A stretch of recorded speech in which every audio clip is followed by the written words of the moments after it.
$5,500. That's what the HOA fined me for snow. They dumped on my property for 3 weeks straight. 6:47 a.m., the metallic scrape of plow blades on asphalt jolted me awake. Diesel engines rumbled outside like tanks rolling through suburbia. I pulled back the curtain expecting to see normal snow removal.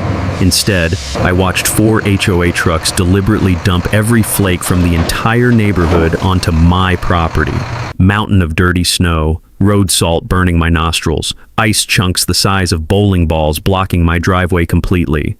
The lead driver saw me watching and shrugged like he was doing me a favor. Where else we supposed to put it? My hands shook, not from cold, but from rage. Sarah was still weak from chemo. The twins were counting on this house, and now these bastards thought they could walk all over us. That's when Cordelia Ashford made her biggest mistake. What happened next turned 3 weeks of snow into the most satisfying revenge of my life. What would you do if someone used your lowest moment against you? Drop your HOA nightmare below, because what happened next turned 3 weeks of snow dumps into the most satisfying revenge of my life. But first, you need to understand exactly how we got here. Let me paint you the picture. December 2023, Stonefield Manor, Colorado. One of those cookie-cutter developments where every house looks identical and the HOA thinks they run a small country. I'd just inherited Uncle Pete's corner property. Honestly, it was a godsend. Sarah had just finished her second round of chemo. Medical bills had nearly broken us. Our twins, Emma and Grace, were 16 and worried about everything teenagers worry about, plus whether mom was going to survive. We'd sold our bigger house to pay for treatment. Uncle Pete's place was our fresh start. Now, I'm a heavy equipment operator. 25 years of moving dirt teaches you things about leverage and pressure points. I name all my equipment after World War II generals. My main bulldozer is General Patton. That machine's moved more earth than Sherman's army, and it was about to move some hearts and minds too. Uncle Pete's property sits where the main road meets Stonefield Manor's private street. Here's the kicker. That private street runs 40 feet across my land to connect to the public road. Uncle Pete was nice, always let neighbors use it without fuss. No legal easement, just a handshake deal from 1987. Every morning at 6 a.m., diesel engines fired up like reveille. The metallic scrape of plow blades echoed through the valley, followed by that chemical bite of road salt mixed with exhaust. Then came the crunch of my boots on packed snow as I walked out to see what fresh hell awaited. Enter Cordelia Ashford, 62, inherited wealth, drives a white Mercedes with license plate Queen Bee. Yes, she actually wore pearls to take out garbage. Some people are parodies of themselves. December 15th, I'm drinking coffee when I hear snowplows rumbling. We'd gotten 6 inches overnight, but instead of normal removal, I watched 4 HOA trucks dump every flake from the entire neighborhood onto my property, right where their street meets mine. A mountain of snow, road salt, sand, and whatever else they'd scraped up, blocking my driveway, killing my grass, creating a hazardous mess that would freeze concrete hard within hours. I stepped outside. Cold air hit sharp and clean. Diesel exhaust hung thick, and I could taste metallic road salt on my lips. The lead plow driver looked at me like he was doing me a favor. Where else we supposed to put it? He shrugged. That's when I knew this was an accident. This was policy. See, legitimate snow removal costs money. The HOA saved $15,000 annually using my property as their dump instead of paying for proper removal. They figured Uncle Pete never complained, so why would I? But Uncle Pete didn't have a wife fighting cancer and twins watching every penny. Uncle Pete didn't know what it felt like choosing between groceries and medical copays. And Uncle Pete definitely wasn't a combat engineer who'd spent 3 tours watching powerful people sacrifice little guys for convenience. I stood in that freezing air, watching my breath steam, while 4 trucks finished dumping half the neighborhood's problems on my land. Hydraulic lifts groaned as they raised beds one final time, and I realized something important. These people had no idea who they were messing with. The war was about to begin, and I had all the heavy equipment. But Cordelia's biggest mistake was still coming, and it would happen in front of 60 witnesses. 3 days later, the notice appeared under my windshield wiper like a parking ticket. Official HOA letterhead, fancy logo, the works. $500 fine for snow accumulation blocking street access and creating safety hazards. I read it twice. They were literally fining me for snow. They dumped on my property. The fine notice crinkled like autumn leaves as I crushed it in my fist. "What's wrong?" Sarah asked, looking up from breakfast. She was regaining strength, but stress still hit hard. These people just fined us $500 for their snow. The audacity was breathtaking. They'd used my land as their dump, now wanted me to pay for the privilege. The notice included a diagram showing proper snow management techniques and reminded me fines doubled if unpaid within 10 days. I drove straight to Cordelia's oversized Colonial. Her Mercedes sat in the circular driveway like a chrome monument to entitlement. When she opened the door, she looked at me like I was selling something unwanted. "Can I help you?" Not stepping aside or inviting me in. "Yeah, explain this $500 fine for snow you dumped on my property." Cordelia adjusted her pearls, smiled that patronizing smile rich people perfect in finishing school. "Mr. Kavanaugh, the HOA has prescriptive rights to that area from 37 years of continuous use. Your uncle understood the arrangement." Prescriptive rights. Fancy legal term meaning if you use someone's land long enough without permission, you can claim ownership. But here's what most people don't know. The use must be hostile without owner permission. If you ask permission and owner says yes, the legal clock resets to 0 every time. So you're saying the HOA owns part of my property? The HOA has established usage rights. Yes, those rights include reasonable maintenance activities. Show me the paperwork. Her smile faltered. I'm sorry? Legal documents, recorded easement, deed restriction. Show me where it says you can dump snow on my land, then fine me for it. That's proprietary board information. Submit a formal request. Translation, they had squat. Military service teaches you about contracts. Every base has legal agreements for everything. Equipment use, land access, waste disposal. You don't operate heavy machinery on someone's property without ironclad paperwork because when things go sideways, lawyers circle like vultures. I'm formally requesting all documentation related to any easement, right-of-way, or usage agreement for my property. You've got 10 days, same as this bogus fine. Cordelia's face reddened. Mr. Kavanaugh, I don't appreciate your tone. This neighborhood has standards, and your uncle, my uncle's dead. I'm not my uncle. If you don't have legal documentation for using my property, then you're trespassing every time those plows cross my land. She stepped outside, pulling her cashmere coat tighter. Are you threatening the HOA? I'm asking for proof of your legal right to dump snow on my property. That's not a threat. That's due diligence. Next morning, my phone buzzed with messages. Cordelia had blasted every homeowner about the uncooperative new resident who threatens neighborhood safety. Subject line, dangerous property owner blocks emergency access. Emergency access. Rich, considering the only emergency was their budget meeting where they decided my yard looked convenient for dumping problems. But here's where it got interesting. 3 neighbors knocked that afternoon, not to complain, but to ask questions. Is it true the HOA doesn't have legal rights to your land? Asked Jim Martinez from 2 houses down. That's what I'm trying to find out. Because they've been charging us $200 annually for road maintenance fees on that street. If they don't own it, now we were getting somewhere. Cordelia hadn't just been dumping illegally. She'd been collecting money for maintaining property she didn't control. Diesel fuel still hung in cold air from morning removal. I could hear salt crunching under my boots as I walked back inside. But for the first time since this started, I wasn't just angry, I was seeing opportunity. 25 years of heavy equipment operation teaches you the biggest problems often create the biggest leverage. Cordelia had just handed me a backhoe full of leverage. The question was, what to build with it. I spent the weekend shoveling. Not because I wanted to, but because I needed to make a point. Every shovelful of their snow went right back where it came from, spread evenly across the HOA street. Monday morning, 6 a.m. sharp, my doorbell rang like a fire alarm. Cordelia stood on my porch with 2 board members, all looking like they'd swallowed something sour. Mr. Kavanaugh, you cannot dump snow on HOA property. We're issuing a $5,000 fine for vandalism and destruction of common areas. $5,000. They'd multiplied the fine by 10 overnight. Interesting, I said, sipping coffee. Which HOA property would that be? The street running through my land? That street's been in continuous use since 1987. By whose permission? Cordelia's mouth opened and closed like a fish out of water. She hadn't expected me to keep pushing. Your uncle never objected. My uncle's gone. I am here, and I'm objecting. Show me the easement.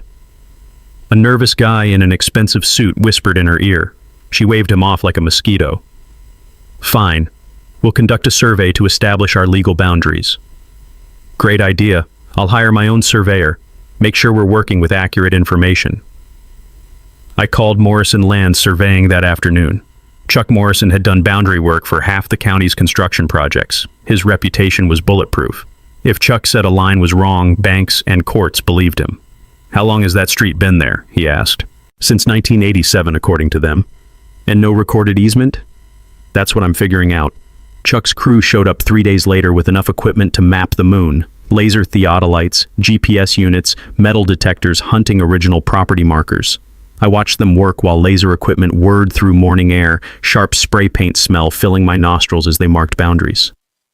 The results were beautiful. Chuck handed me a survey that read like a medical examiner's report for the HOA's case. The street crossed exactly 42 feet onto my property. Not 40, not 45. 42 feet of clear documented trespass happening for 36 years. Here's the thing, Chuck explained, pointing to survey. Your uncle owned this free and clear. No easements recorded, no deed restrictions, no rights of way. If he let them use it, that was his choice. But legally, this street trespasses on your property every single day. Property surveys are public record. 20 minutes, $15. Most people never check because they assume someone else did the homework. Bad assumption. That assumption was about to cost the HOA dearly. I hand-delivered survey copies to every house in the development, not to be a jerk, but because people deserve truth about where their road maintenance fees were going. Response was immediate. My phone rang from 7 p.m. until midnight. "Is this survey accurate?" asked Janet Pierce from Oak Street. "Chuck Morrison surveyed it. You can verify with the county." So the HOA's been charging us for maintaining property they don't own? Looks that way. And all those snow removal fees? Also looks that way. By Thursday, Cordelia called an emergency board meeting to address what she called misinformation and property owner harassment. The meeting notice warned about believing unverified claims from disgruntled residents. Unverified claims. That's what she called a licensed surveyor's report. I showed up with my survey, Uncle Pete's original deed, and county records I'd pulled that afternoon. The community center was packed, maybe 150 people in a room designed for 75. The air reeked of nervous sweat and burned coffee, tension thick enough to choke on. "This neighborhood has functioned smoothly for 36 years, Cordelia announced. "We will not allow one individual's greed to destroy our community." Greed. Rich, coming from someone collecting fees for property she didn't own. When they opened for questions, I stood. "I'd like to see the recorded easement giving the HOA right to use my property. As I've explained, that information is proprietary. County records are public, Cordelia. There's no such thing as a proprietary easement." Shuffling papers filled the room as people whispered. I could feel momentum shifting. "Do you have legal documentation or not?" That's when Cordelia made her biggest mistake. Instead of deflecting, she doubled down. The HOA doesn't need to justify established usage rights to property owners who refuse to be good neighbors. And just like that, she'd admitted it. No legal documentation, no easement, no rights at all. The meeting exploded into chaos. I walked out smiling, because I'd just watched her hang herself with her own rope. What I found next would make Cordelia's adverse possession claim look like a parking ticket compared to federal fraud charges. The certified letter arrived Friday. Thick, expensive paper, law firm letterhead costing more to mail than most people make hourly. Berkshire, Ashton and Associates, the kind of white shoe firm charging $800 an hour to explain why you can't win. "Cease and desist, property interference and harassment," read the subject line. Sarah was sorting medical bills when I opened it. Fresh coffee mixed with crisp, legal paper scent, and I could hear the furnace kicking on as December's cold deepened. "What's that?" she asked, looking up from insurance forms. "Cordelia's lawyer wants me to stop asking for proof of their legal rights." 3 pages of legal intimidation disguised as professional correspondence. Phrases like prescriptive easement through adverse possession and established usage patterns constituting legal ownership filled paragraphs like smoke from a dumpster fire. But buried in paragraph 3 was the admission I'd waited for. While formal documentation may not have been recorded with county authorities, may not have been recorded, translation, they had nothing. I called Tony Brennan that afternoon. He'd handled Uncle Pete's estate and knew the property history better than anyone. 40 years of HOA disputes in Colorado made it practically a specialty practice. "They're bluffing," Tony said after reviewing their letter. "Adverse possession requires 18 years of hostile, open, and notorious use. But if your uncle gave permission, it resets the clock to 0 every time." What if I can prove he gave permission? Then they have no case. But Rex, understand what you're walking into. These people have deep pockets and expensive lawyers. You sure you want this fight? I looked out at the snow mountains still sitting on my property. 3 weeks of the entire neighborhood's frozen problems dumped on my land because they thought I wouldn't push back. "Tony, they fined me $500 for snow they dumped, then raised it to $5,000 when I objected. They're charging neighbors for maintaining property they don't own. This isn't about money anymore." What's it about? Respect. Making sure my daughters understand bullies only win when good people stay quiet. The next board meeting was December 20th. I submitted a formal request to speak, following parliamentary procedure to the letter. Robert's Rules of Order, agenda submissions, the whole bureaucratic dance they hid behind. Cordelia tried burying my request in new business, meaning I'd speak last after everyone left. But I'd read their bylaws cover to cover. Any property owner could address agenda items during relevant discussion. The meeting was standing room only. Word had spread faster than wildfire. Jim Martinez was there, along with Janet Pierce and 40 other homeowners asking questions about road maintenance fees. Cordelia called the meeting to order with theatrical authority, banging the gavel like announcing the Queen's arrival. Before tonight's agenda, I want to address misinformation circulating regarding HOA property rights and maintenance responsibilities. 15 minutes explaining how established usage patterns created legal ownership, how property surveys could be inaccurate, and how disruptive residents threatened property values. Masterclass in corporate doublespeak. Then she made her second biggest mistake. The HOA board has voted to formalize our established rights through proper legal channels. We'll be filing for adverse possession of the disputed area to protect community interests. The room went dead silent. Even heating systems seemed to pause. Adverse possession is basically legal theft, claiming someone's property because you've used it long enough. It's legitimate in specific circumstances, but filing false claims is fraud. When they opened for questions, I stood. "Cordelia, you just announced your intention to steal 42 feet of my property through adverse possession. Are you aware filing fraudulent claims is a felony?" The board's legal counsel has advised our claim is valid. Based on what documentation? You've had 3 weeks to produce evidence of legal rights. Show us the easement. As I've repeatedly explained, established usage patterns, that's not documentation. That's not legal proof. That's a fancy way of saying you've been trespassing 36 years. Tension was thick enough to cut with a shovel. Nervous sweat mixed with stale community center air, shifting chairs echoing like gunshots. "Mr. Kavanaugh," Cordelia said, voice rising to that shrill pitch privileged people use when not getting their way, "this board will not be intimidated by threats or harassment. If you continue this disruptive behavior, we'll take appropriate action." What action would that be? Legal action, financial penalties, whatever necessary to protect this community. There it was. She'd just threatened me in front of 60 witnesses for asking to see legal documentation. I sat down without another word because I didn't need to. Every person in that room had watched Cordelia admit they had no legal rights while threatening to destroy me for asking questions. The meeting ended 20 minutes later in chaos, half the audience demanding answers, the other half heading for exits. But I stayed in my chair, smiling. I'd gotten everything I needed. Cordelia had declared war. Now it was time to show her what happened when you picked a fight with someone who owned heavy equipment. In 12 hours, Cordelia would be in handcuffs. But first, she had to give me one final gift. Christmas morning, while my family opened presents, I was at the county recorder's office. Yeah, they're closed Christmas, but I'd befriended Deputy Recorder Maria Santos during weeks of research. She'd agreed to meet for an hour to help search historical records. "What exactly are you looking for?" she asked, pulling document boxes from 1987. "Proof my uncle gave the HOA permission to use his property." Maria pulled files like a detective working a cold case. 36 years of paperwork spread across the table, and somewhere in that mountain was Cordelia's death warrant. We went through every deed, every easement filing, every correspondence related to Stonefield Manor's development. The records told a clear story, but not what I'd expected. The original developer, Stonefield Construction, had planned dedicating the street section as public right-of-way. Standard practice, build the street, transfer ownership to county for maintenance, but something went wrong during permitting. Environmental studies, wetland restrictions, cost overruns, usual development nightmares. By late 1987, Stonefield Construction was bankrupt. The county refused accepting incomplete street dedication.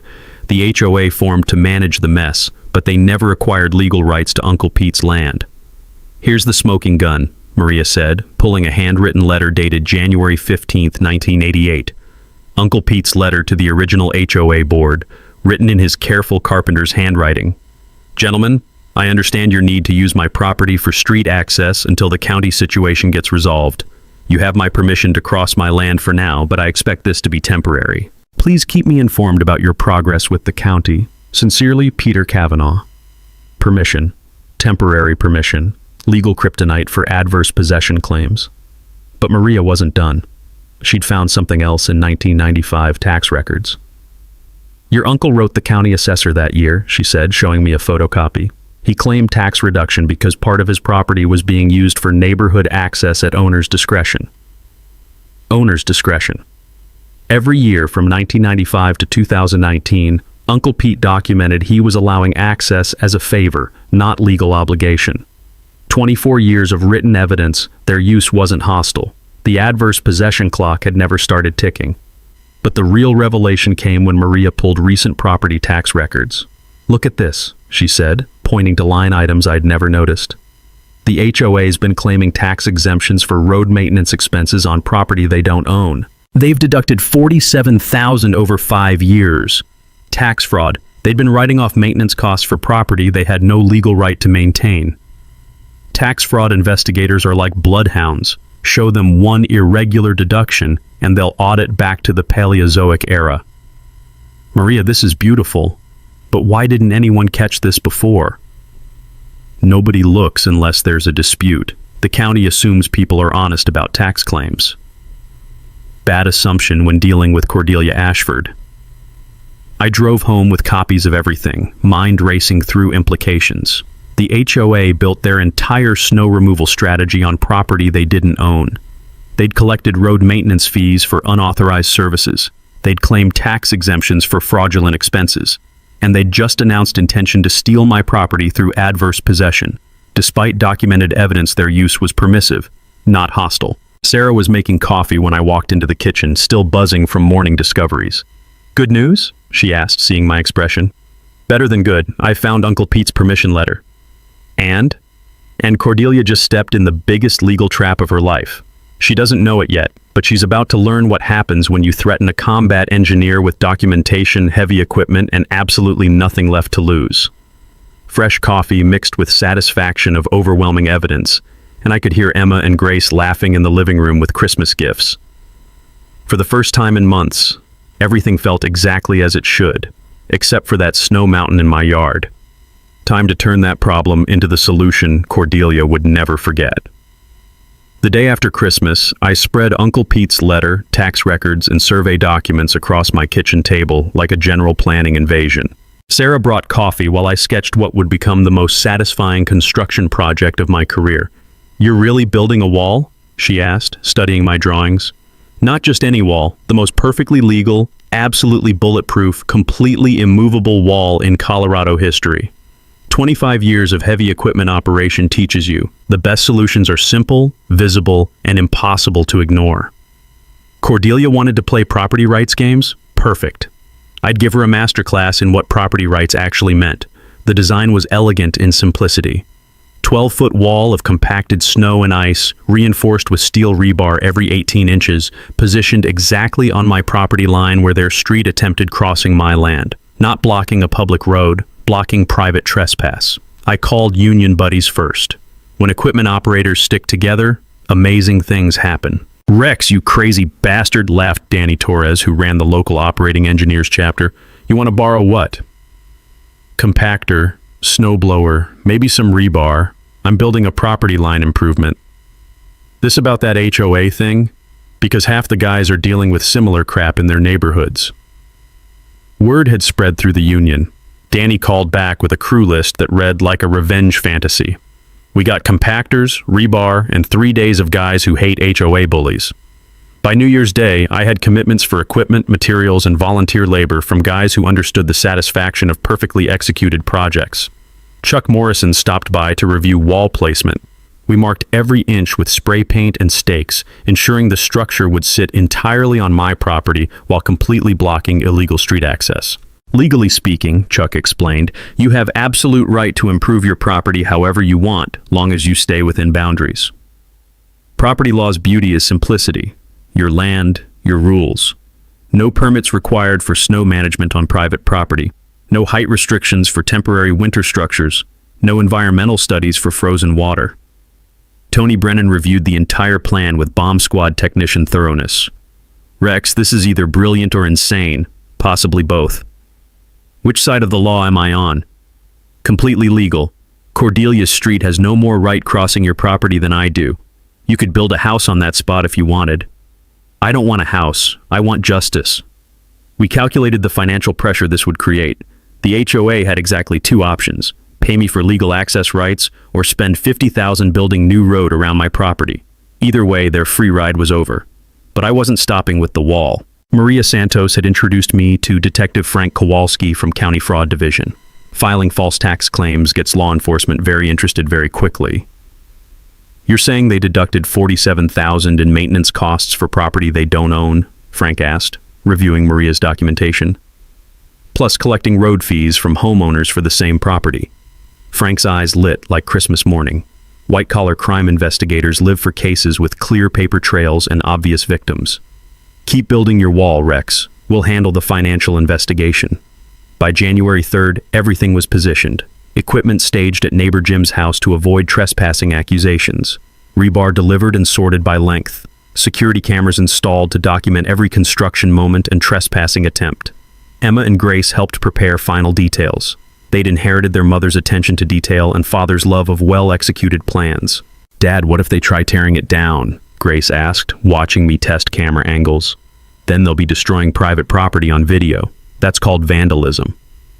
And if they call police? Then police will ask to see their easement documentation, which doesn't exist. Emma laughed at the trap's elegance. So basically they can't win? Sweetheart, when you control territory and have overwhelming documentation, the only way to lose is by not taking action.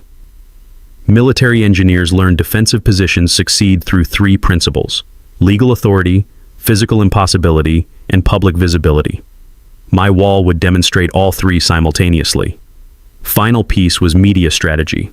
Local news stations love David versus Goliath stories, especially involving dramatic visuals and clear villains.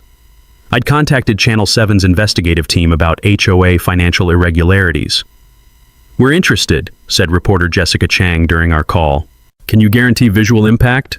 12 feet high, 30 feet wide, blocking access to 200 homes, plus arrests. Arrests? Cordelia's going to lose her mind when she sees it, and she's definitely trying something stupid. Jessica's excitement was audible. When do we film?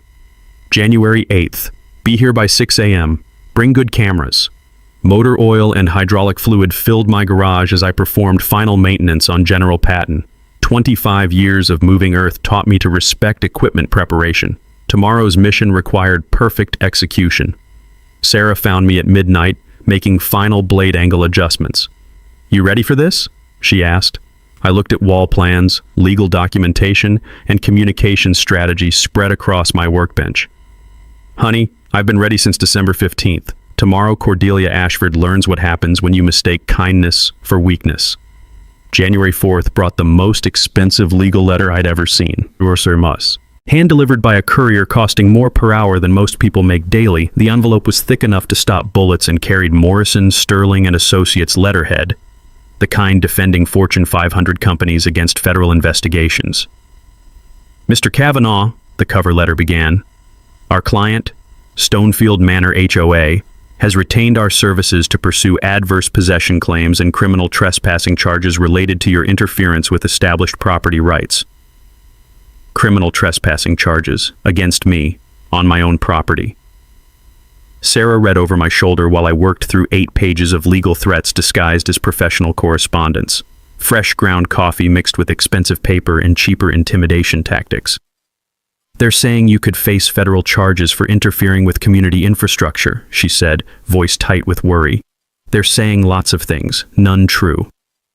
But Cordelia wasn't just escalating legally. She'd hired Morrison Sterling for one reason: bury me in paperwork until I gave up or went broke. Their retainer alone probably cost more than my annual equipment maintenance budget. Morrison Sterling Associates, where billable hours go to die expensive deaths. The letter demanded immediate cessation of all property harassment activities, removal of survey stakes, and payment of accumulated fines now totaling $8,000. It included adverse possession filing timeline transferring legal ownership of my property's street access to the HOA within 60 days. I called Tony Brennan immediately. "Rex, this is scorched earth legal warfare. They're trying to overwhelm you with costs." "Can they do that?" "They can try. But their adverse possession claim is still fraudulent regardless of how expensive their lawyers are. Question is whether you want to fight a war of attrition." That afternoon, I did something Cordelia never expected. Instead of responding through lawyers, I started documenting everything with military precision. Every HOA truck crossing my property got photographed with timestamps. Every board member driving down their street got documented as trespassing. Every snowplow load dumped on my land got measured and recorded. I'd learned this technique in Afghanistan. When facing superior firepower, gather intelligence until you find their weakness. Cordelia's weakness revealed itself. January 5th. Jim Martinez knocked around dinner time, holding a manila folder and looking nervous. "Rex, I think you need to see this." Jim's folder landed on my table with the weight of evidence and the sweet sound of justice knocking. Inside were photocopied HOA financial statements going back 3 years. Jim served on Architectural Review Committee, giving him access to budget documents most homeowners never saw. "Look at the road maintenance line items," he said, pointing to highlighted entries. The numbers were staggering. Cordelia's management company, Ashford Property Services, had billed the HOA $47,000 for street maintenance and snow removal in 2023 alone. But according to Jim's records, actual snow removal costs were less than $12,000. "Where'd the other $35,000 go?" I asked. "Ashford Property Services. Cordelia owns the management company billing the HOA. She's been paying herself. Self-dealing. In nonprofit law, that's embezzlement." But Jim wasn't finished. He'd found something better in 2022 records. "She's been billing residents $200 each for road maintenance, then billing the management company $300 per household for same services. She's double charging for work costing half what she claims." The mathematics were beautiful in their criminality. Cordelia collected $400 per household annually for road maintenance costing $100 to perform, then paid herself the difference through her management company. Multiply that by 200 households over 3 years, and you're looking at serious federal fraud. "Jim, why are you showing me this?" "Because she just assessed everyone an additional $500 special fee for legal defense costs related to your frivolous property claims. People are pissed." The special assessment was Cordelia's biggest mistake yet. Instead of absorbing legal costs through normal HOA reserves, she'd decided taxing every homeowner to fund her personal war against me. Nothing turns neighbors against HOA boards faster than surprise special assessments, especially funding obviously frivolous lawsuits. By January 6th, my phone rang constantly with calls from homeowners suddenly interested in HOA financial transparency. "Rex, is it true Cordelia's been stealing road money?" asked Janet Pierce. "That's what the documents suggest." "And now she wants us paying for lawyers to help her steal more?" "Looks that way." Momentum was shifting. Cordelia's legal intimidation had backfired by triggering scrutiny of her financial management. Her special assessment had united previously neutral homeowners against board leadership. But she wasn't done escalating. January 7th brought Deputy Williams knocking, looking about as enthusiastic as a man attending his own funeral. "Mr. Kavanaugh, I've got a complaint about criminal trespassing and property destruction." "Filed by who?" "Cordelia Ashford. She says you've been placing unauthorized markers on HOA property." I handed him survey documents and property deed. "Deputy, those markers are on my property. Ms. Ashford's welcome to prove otherwise." He spent 20 minutes reviewing Chuck Morrison's survey, Uncle Pete's deed, and county records Maria provided. Papers rustled, mixed with distant highway hum and metallic winter air taste. Mr. Kavanaugh, these documents appear in order. Ms. Ashford may be mistaken about property boundaries.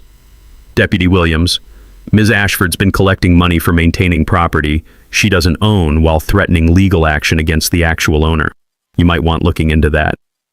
He left with copies of everything, and I went back to final preparations for tomorrow's construction project. The special assessment was Cordelia's biggest mistake yet, because nothing turns neighbors into enemies faster than surprise taxes, and I was about to give them a target for all that anger. Sunday, January 7th, 11 p.m. I was in my garage performing final maintenance on General Patton when security cameras picked up headlights in my driveway. 3 cars, moving slowly, parking just outside camera range. I watched through my phone app as 6 people got out, Cordelia, 2 other board members, and 3 men I didn't recognize. They walked to my property edge, flashlights sweeping across survey stakes I'd positioned for tomorrow's construction. One stranger started pulling up stakes. I called 911 first, then hit record on my phone as I walked outside. "Evening, folks. Can I help you with something?" The group froze like deer in headlights. Cordelia recovered first, stepping forward with her usual imperious attitude. "Mr. Kavanaugh, these unauthorized markers are creating confusion about property boundaries. We're removing them to prevent accidents. Those markers are on my property, placed by licensed surveyor. You're destroying private property. The HOA has established rights. Show me the documentation." One stranger, a heavy-set guy in expensive clothes, stepped between us. "Sir, I'm Vincent Morrison from Morrison Sterling. My client has legal authority to maintain community infrastructure." "Your client doesn't own this property, and you're all trespassing." Morrison smiled the way lawyers do when thinking they're smarter than everyone else. "Mr. Kavanaugh, continued interference with HOA operations could result in significant legal consequences." "Are you threatening me?" "I'm informing you of potential outcomes." That's when Deputy Williams arrived, responding to my 911 call with speed of someone who'd already dealt with the situation once today. "What's the problem here?" he asked, shining flashlight across the group. "These people are on my property without permission, destroying survey markers," I said, handing him my phone with video evidence. Williams reviewed footage, then looked at Morrison. "Sir, you're an attorney?" "Vincent Morrison, Morrison Sterling Associates, representing the HOA. Are you aware interfering with licensed survey markers is a misdemeanor?" Morrison's confidence evaporated. "Officer, my client has established usage rights. Based on what documentation?" Silence stretched 30 seconds while 6 people realized they had no good answers. "Everyone off the property," Williams ordered. "Now!" As they retreated to cars, Cordelia turned back toward me. Even in dim light, her fury was visible. "This isn't over, Mr. Kavanaugh. You have no idea what you're dealing with." "Actually, Cordelia, I know exactly what I'm dealing with. A fraud investigation starts tomorrow morning." Her face went white. "What fraud investigation?" "Ask Detective Kowalski. He's very interested in your management company's billing practices."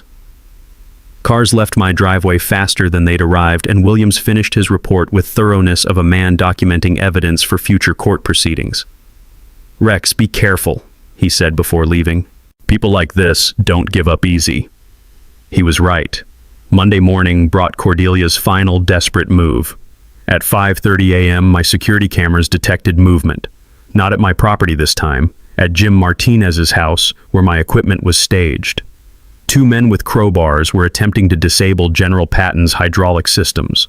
I called Sheriff's Department while grabbing my shotgun and sprinting across the street in pajamas. The saboteurs heard me coming and ran, but not before damaging hydraulic lines on my compactor. The hydraulic fluid pooled black and viscous on frozen asphalt, evidence of Cordelia's desperation written in industrial blood. 20 minutes later, Detective Kowalski arrived to process the scene. He found hydraulic fluid, tool marks, and footprints leading back toward Ashford Property Services Company truck parked 3 blocks away. "Rex, this escalated to property destruction. We can arrest whoever ordered this." "Can you prove Cordelia ordered it?" "Working on it, but your wall construction might want to wait until—" "Detective, my wall construction happens today, as scheduled. She just proved how desperate she is." Danny Torres and crew arrived at 6 a.m. with replacement hydraulic lines and enough righteous anger to power a small city. Equipment operators take sabotage personally, especially when targeting one of their own. Nobody messes with union equipment, Danny announced while installing new hydraulic fittings. This job just became a matter of professional pride. By 7 a.m., Jessica Chang from Channel 7 was setting up cameras while my crew tested equipment one final time. Diesel fuel mixed with hydraulic fluid and winter air, creating unmistakable scent of serious construction about to happen. "Rex, any final words before we start filming?" Jessica asked. I looked at the snow mountain Cordelia's crew had dumped on my property over 3 weeks. Hundreds of tons of frozen evidence of their illegal dumping, financial fraud, and absolute contempt for property rights. Yeah. Sometimes the best solution to a problem is to turn it into something bigger, more visible, and completely impossible to ignore. Danny fired up General Patton's engine, sound echoing across Stonefield Manor like a declaration of war. In the distance, I could see curtains moving as neighbors realized something significant was about to happen. Cordelia had spent 3 weeks underestimating a combat engineer with heavy equipment and legitimate grievances.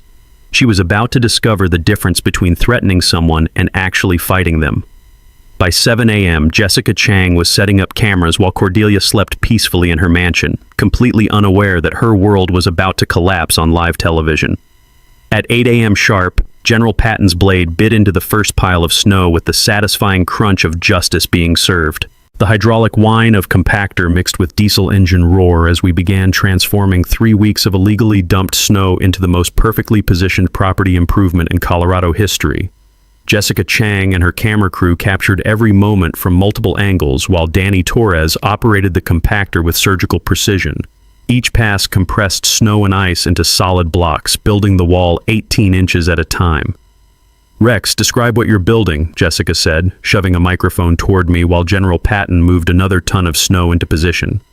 "Exactly what the title says, turning their snow into a wall that blocks their street. 12 feet high, 30 feet wide, positioned precisely on my property line where their private road illegally crosses my land." The engineering was beautiful. We'd calculated the wall's footprint to block access without extending onto the HOA street itself. Every cubic foot sat entirely on my property, making destruction or removal a clear case of vandalism. By 9 a.m., homeowners started gathering at the property line. Word had spread through the neighborhood faster than wildfire, and people wanted to see the spectacle firsthand. Some angry, some amused, but everyone fascinated. "Is this legal?" asked Margaret Wilson from Pine Street, watching us install steel rebar into compressed snow. "Completely legal," I replied, handing her survey copy. "Private property improvements don't require anyone's permission except the property owners." The wall grew systematically, each layer reinforced with rebar and compressed until solid enough to support a truck. Hydraulic machinery sound mixed with excited conversations as more neighbors arrived to witness Cordelia's comeuppance. At 9:45 a.m., the white Mercedes appeared. Cordelia drove up to the construction site like she owned the place, which was ironic, considering she was about to discover she owned significantly less than she thought. She parked illegally in the HOA street and stormed toward my property line with Vincent Morrison trailing behind like an expensive lapdog. "Stop this immediately!" she screamed over equipment noise. I signaled Danny to shut down General Patton. The sudden silence felt dramatic, like the moment before thunder. "Good morning, Cordelia. Beautiful day for construction, isn't it? You cannot block access to this neighborhood." "I'm not blocking access to anything. I'm improving my property within my legal boundaries." Jessica Chang moved closer with her camera, recognizing television gold when she saw it. The growing crowd of neighbors provided perfect background drama, while Cordelia worked herself into a fury that would be replayed on social media for years. "This is community property," Cordelia shouted, pointing at the street. "Show me the documentation," I replied calmly. Morrison stepped forward, trying to salvage the situation with professional authority. "Mr. Kavanaugh, this is an inappropriate response to a civil dispute." "Mr. Morrison, your client has been dumping snow on my property for 3 weeks, collecting fees for maintaining land she doesn't own, and threatening legal action when I asked for proof of her rights. What would be an appropriate response?" That's when Cordelia made her final, fatal mistake. Instead of retreating or calling for legal mediation, she decided to physically stop the construction herself. She walked onto my property, grabbed a survey stake, and started pulling it out of the ground. The survey stake crackled like breaking bones as Cordelia destroyed the last of her legal credibility on camera. "Cordelia," I said loudly enough for everyone to hear, "you're trespassing on private property and destroying legally placed survey markers." "I don't care. This neighborhood has standards." Deputy Williams chose that exact moment to arrive, responding to noise complaints but finding something much more interesting. He parked his cruiser just as Cordelia threw the survey stake at my feet. "Ma'am, step away from the property line," Williams ordered. "Officer, this man is blocking community access." Williams looked at the wall, now 8 feet high and obviously positioned entirely on my side of the property line. He reviewed survey documentation I handed him, then looked at Cordelia. "Ma'am, do you have legal documentation proving HOA ownership of this property?" "We have established usage rights, legal documentation, recorded easement, deed restriction." "This is ridiculous. People like him need to know their place." The crowd went dead silent. Even the construction crew stopped working to stare at Cordelia, who just revealed exactly what this dispute was really about. People like him. The racist undertone hung in the morning air like toxic smoke, and every witness understood they'd just heard Cordelia's true motivation. "Ma'am, you're under arrest for criminal trespassing and destruction of private property," Williams said, reaching for his handcuffs. Cordelia's meltdown was spectacular. She screamed about property values, neighborhood standards, and people not knowing their place while Williams read her Miranda rights. Morrison tried to intervene legally, but there's no lawyering your way out of criminal trespassing caught on video. The white Mercedes sat abandoned in the street while its owner was loaded into the back of a sheriff's cruiser, still shouting about community rights and established patterns. Jessica Chang got every moment on camera, from the arrest to the crowd's reaction to the completed wall blocking access to 200 homes. "Rex, any final comments?" she asked as the cruiser drove away. I looked at the wall, the crowd, and the street full of trapped cars that couldn't leave until their HOA figured out how to negotiate with the property owner they'd been abusing for weeks. Sometimes the best way to solve a problem is to make it impossible to ignore. The wall stood for exactly 6 hours, not because it wasn't solid. Danny's crew had built it to last until spring. But by 2 p.m., the HOA's emergency board meeting had reached the obvious conclusion. Negotiating was cheaper than building a $50,000 alternate road. The emergency board meeting was held in my living room because the community center was on the wrong side of my wall. 3 remaining board members, Vincent Morrison and a court-appointed mediator named Patricia Wells, sat around my kitchen table while Channel 7 filmed through the window. Sarah served coffee and watched 200 households' worth of leverage play out in real time. "Mr. Kavanaugh," Morrison began, "my clients are prepared to discuss reasonable access arrangements." "I'm listening." Patricia Wells spread documents across the table with efficiency of someone who'd mediated property disputes for 20 years. "The HOA acknowledges no legal easement exists. They're requesting permission to establish formal access rights through negotiated agreement." Translation: they wanted to pay rent for using my property instead of stealing it. The terms were straightforward. $35,000 in back payments for 3 years of illegal dumping. $2,000 monthly for documented easement rights. HOA responsibility for all snow removal at their expense. And formal recorded easement with county that could be revoked if terms were violated. "What about Cordelia's management company?" I asked. "Mrs. Ashford has resigned from the board effective immediately. Her management contract has been terminated." Detective Kowalski had worked fast. By noon, Ashford Property Services was under federal investigation for mail fraud, tax evasion, and non-profit embezzlement. Cordelia would spend the next 2 years fighting charges that would cost her more than she'd stolen. And the special assessment for legal fees? Rescinded. All homeowners will receive full refunds. I looked at Sarah, who nodded. We discussed the terms during morning's construction, and both agreed victory was more important than vengeance. I accept the offer with one modification. The back payment goes to Jefferson County Veterans Services for PTSD treatment programs. Morrison looked confused. "You don't want the money?" "I want justice." Justice means making sure other people don't get bullied by HOA boards who think property rights don't apply to them. The papers were signed by 4 p.m. By 5 p.m., General Patton had carved a careful gap in the wall wide enough for emergency vehicle access.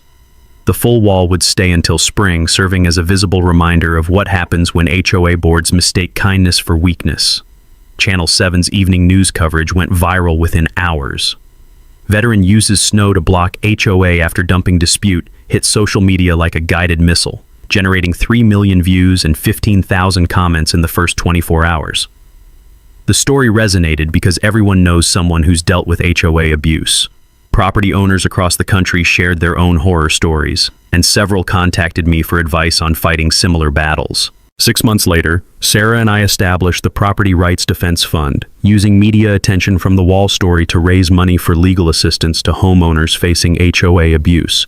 We've helped 47 families fight fraudulent fines, illegal assessments, and documented discrimination. Emma and Grace learned something important about standing up to bullies, not with violence or anger, but with documentation, preparation, and the willingness to make problems visible until they're impossible to ignore. The wall melted in April, revealing perfectly healthy grass underneath. Turns out snow's actually good insulation for dormant winter lawns. Who knew? Cordelia's white Mercedes disappeared from the neighborhood 3 weeks after her arrest. Word is she moved to Florida, where HOA regulations are even more complicated and federal investigators have longer memories. Vincent Morrison sends me a Christmas card every year with pictures of his family. Turns out representing property owners against abusive HOA boards pays better than defending HOA boards against property owners. He's made a career change that benefits everyone. The Stonefield Manor HOA is now run by Jim Martinez and Janet Pierce, with financial transparency that would make federal accountants weep with joy. Road maintenance costs exactly what it should cost, and snow gets removed to legitimate disposal sites instead of residents' front yards. But here's what makes me proudest. 3 other neighborhoods have used my story as a template for fighting their own HOA battles.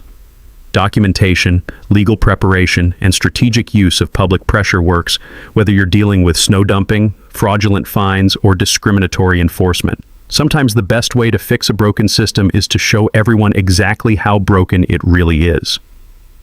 Got your own HOA nightmare story? Drop it in the comments below. And if this story taught you something about property rights, hit that subscribe button. Because next week I'm telling you about my neighbor's decorative fence that turned their pool party into a crime scene. Trust me, you're going to want to hear this one.